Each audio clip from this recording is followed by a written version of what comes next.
in the last lecture, we will discuss about our step number 1 of our example number 1, which is the design of plate girder.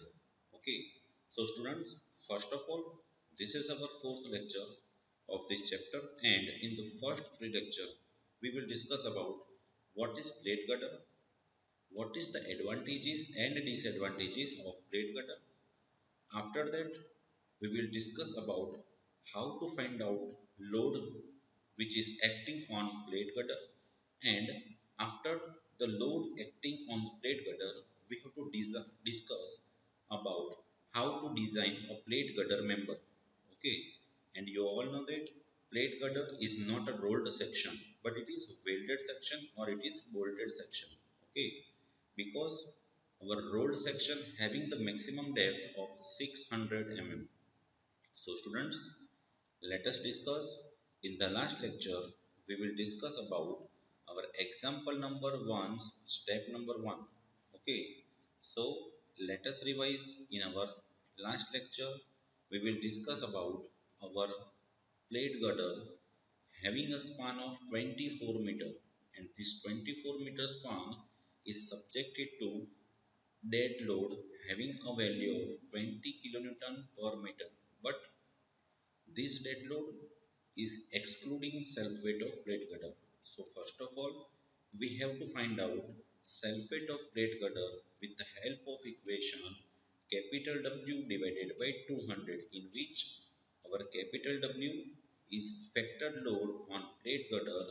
So it is already discussed that our factor load on the plate girder is 1680 kilonewton and divided by 200, which gives us the sulfate of plate girder, which is 8.4 kilonewton per meter. Okay, after the finding out the sulfate of plate girder, in the next step we have to find out the total UDL which is acting on the 24-meter span. So students, there is three loads which is given in the question. First is dead load, which is equal to 20 kilonewton per meter. Live load is 10 kilonewton per meter, and at last two concentrated load. Now, what is the meaning of concentrated load? So you all know that concentrated load means point load. So in the question, it is already discussed that this 24-meter span subjected to 2-point load having a value of 200 kilonewton each at the end from the 6 meter. Okay, so as per data given, we have to find out factor loads. So the factor loads is 58 kilonewton per meter. This UDL is acting throughout the span on the 24 meter, and another is factor point load. So it is already discussed that in the question the concentrated load is given as 200 kilonewton. So our factor point load is 300 kilonewton. Okay, so students, as per data given and as per our calculation, our figure of step number 1 is like this, in which you can see that a UDL having a value of 58 kilonewton per meter is acting throughout the span. It means this span is 24 meter. Now 2-point load having a factor point load of 300 kilonewton is acting at a 6 meter from both the ends. So this end, this is 6 meter, and this is also 6 meter. Okay, so students, you all know that after the calculation of load, next step is to find out bending moment and shear force. Okay, so let us start. Our step number 2 is shear force and bending moments. So students, as per data given and as per our calculation, our figure of step number 1 is like this, in which a UDL which is acting on throughout the span having the value of 58 kilonewton per meter, and two concentrated load which is acting at a 6 meter from both the end having the value of 300 kilonewton. Okay, so students, In this step, we have to find out shear force and bending moment. So, whenever we have to find out shear force, first of all, then our first step is to find out reactions. Okay. So, for reaction, you can see that this is our A end and this is our B end. Now, at the end A, our upward force and our reaction is RA. It means reaction at A, and at this point it is reaction at B. So you can see that whenever you have to find out reactions, your fundamental is like upward force is equal to downward force. It means you can see that in this figure, your upward force is RA and RB. It means upward force is equal to total upward force is RA plus RB. Now, total downward force, it means there is three force which is acting on the downward sides. It means there is 2 point loads having the value of 300 kilonewton. So it is 300 plus 300 plus 1 UDL is acting on the downward direction. So it is 58 into 24 because it is W into I. Okay.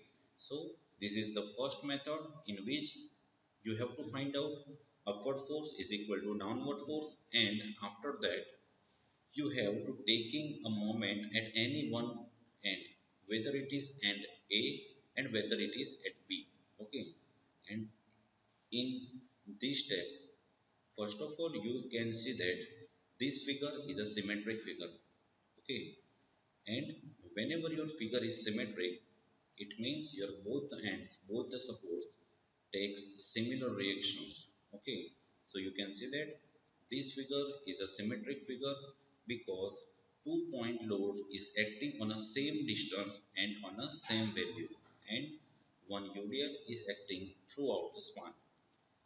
Okay, so first of all, your reaction at each end is total load divided by 2. Okay, now what is the value of total load? It is 300 plus 300 plus UDL means 58 into 24 divided by 2. Okay, so students, your reactions value is 996 kilonewton. Now, after finding out the reactions, next we have to find out or we have to draw shear force diagram.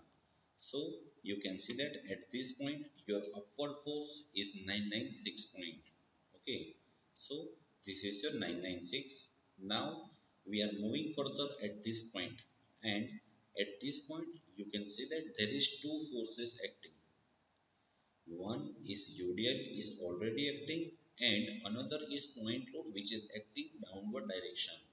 So you all the students remember the basic of your semester 3, which is mechanics of solid, in which whenever a point load and UDL is at the same point, then you have to check for two values. It means shear force at C. Say for example, this is our point C, then shear force at C left and shear force at C right. Whenever we have to consider left side, then you have to not consider your point load, but whenever you have to consider from right up side, then if you are considered from this side, it means you have to consider your shear force on vertical downward direction. Okay, so students, you can see that at this point only one vertical force which is having the value of 996 kilonewton is acting.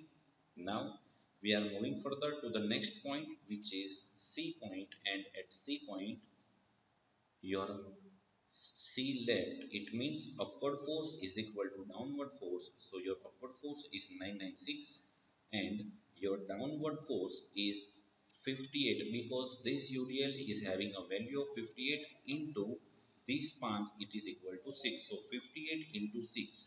Okay. So 996 is your upward value and 58 into 6 is your downward value. So your final answer is 648. Now we are moving further to C right. It means at this point you have to consider 300 kilonewtons downward force also. So 648 minus 300, so it is 348. Okay, and as discussed earlier that this is a mirror image, so the mirror image from exactly center, and this figure will be like this. Okay, so students, this is the diagram of our shear force.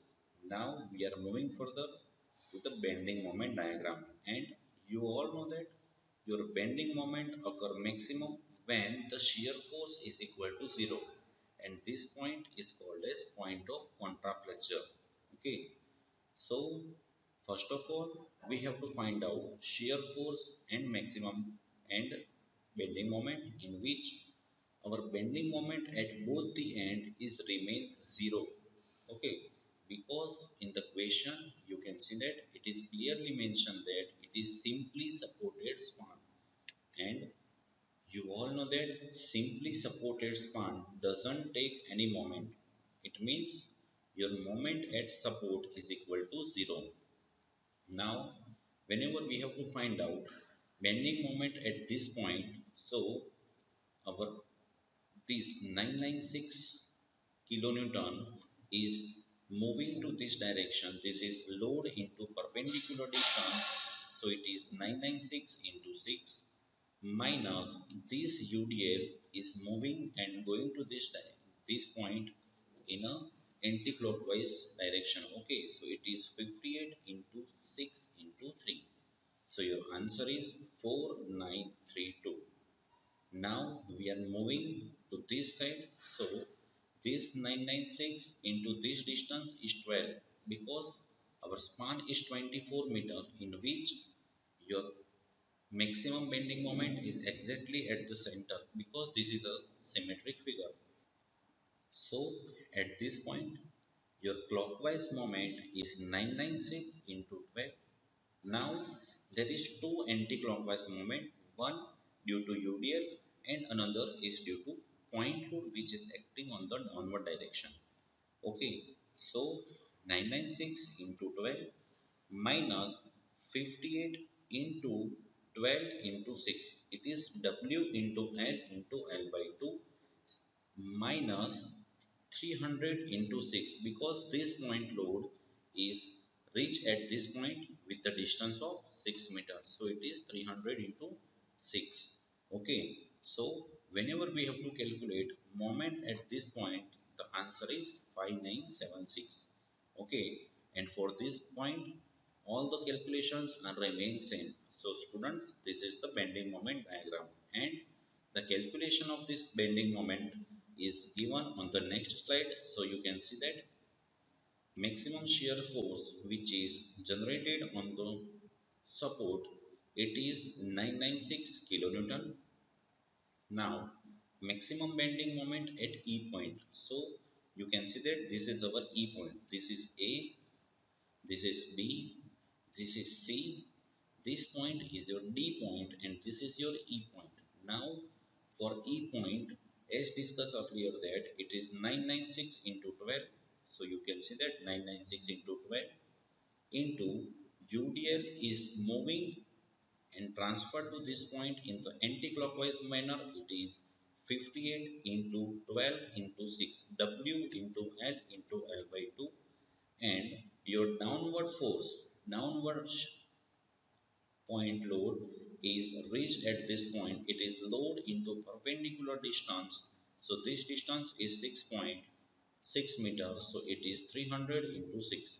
So students, your moment at E is 5976 kilonewton into meter, and your last bending moment is moment at C as well as moment at D.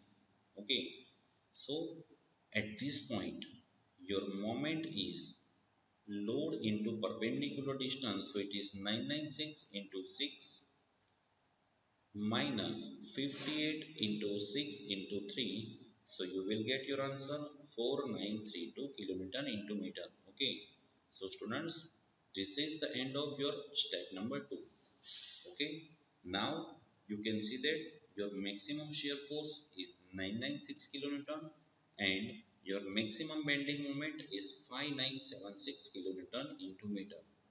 Now we are design a section in such a way that our selected section takes a moment, minimum moment is 5976, and minimum 996 shear force. Okay, so in the next lecture we are designing our trial and error section. Okay, it is not our final section but it is our trial and section error.